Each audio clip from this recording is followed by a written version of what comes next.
નમસ્કાર, શો ટાઈમમાં આપનું સ્વાગત છે। ભાવનગરના ઘોઘા રોડ પર બે બાઇક વચ્ચે અકસ્માતની ઘટનામાં અકવાડા ગામના યુવાનનું મોત નીપજ્યું હતું।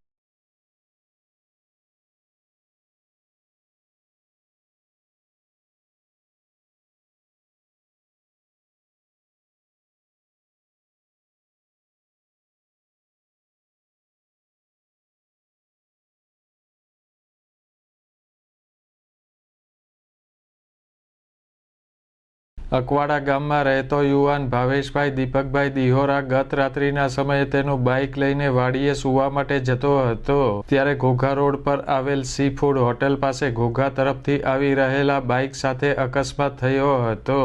અકસ્માતની આ ઘટનામાં ભાવેશભાઈને માથાના ભાગે ગંભીર ઈજા થતાં તેનું મોત નીપજ્યું હતું।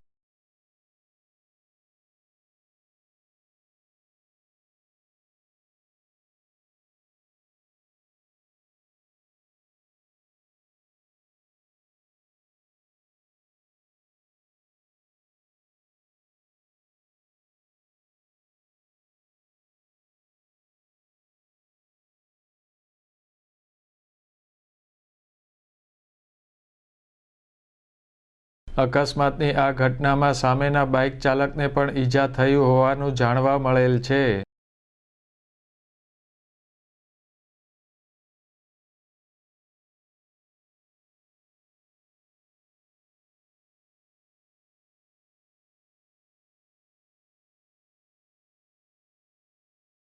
આ બનાવની જાણ થતાં ઘોઘા રોડ પોલીસ બનાવ સ્થળે પહોંચી હતી અને તપાસ હાથ ધરી હતી।